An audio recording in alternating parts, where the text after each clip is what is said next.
যায় না।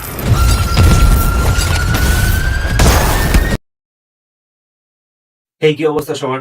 আমি আলমগীর আছি আপনাদের সাথে। আপনারা দেখছেন আপনাদের পছন্দের চ্যানেল রিয়াক্ট বাংলা। আজকে আমরা কথা বলবো সদ্য মুক্তি পাওয়া ভারতীয় ভিক ধামাকা ওয়ার 2 মুভির ট্রেলার নিয়ে। মাত্র 2.5 মিনিটের ট্রেলারে কি আছে আপনি কি জানেন? ঋত্বিক রোশন এবং জুনিয়র এনটিআর কি একে অপরের শত্রু নাকি বন্ধু? কেন তারা ভয়ঙ্কর রূপে? কি তাদের উদ্দেশ্য? এসব কিছু জানতে গেলে চোখের পলকে দেখে নিতে হবে আমাদের পুরো ভিডিওটি।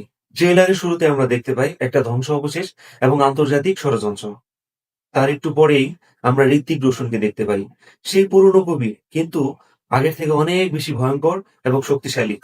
তার অ্যাকশন গুলো দেখলে মনে হয় এটা কোনো বলিউড না, এটা হলিউডের সিনেমা।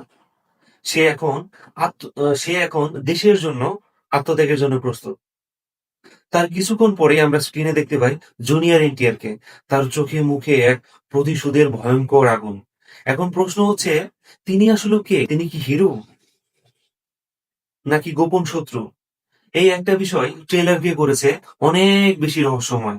এখানে আমরা আরেকটা জিনিস স্পষ্ট বুঝতে পারি, যেটা হচ্ছে একদিকে হচ্ছে দেশপ্রেম, অন্যদিকে হচ্ছে বিশ্বাসঘাতকতা। অপরদিকে এই সিনেমাতে কেমিও হিসেবে থাকতে পারে আমাদের বলিউড ভাইজান।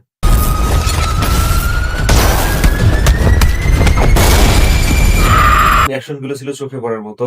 Hand to hand combat, chase scene এবং বোমা ফাটানো সবকিছু ছিল আপার লেভেলের। পরিচালক আয়ান মুখার্জি এখন অ্যাকশনে মেতেছেন। বলা হয় এটা তার জন্য হচ্ছে অগ্নি পরীক্ষা। আপনাদের কাছে আমার একটা প্রশ্ন, জুনিয়র এনটিআর ঋত্বিক রোশনের কি শত্রু নাকি গোপন সহযোদ্ধা? তিনি আসলে এই সিনেমাতে কি ভিলেন নাকি হিরো? আমরা ক্যামিওতে কাকে দেখতে চাই?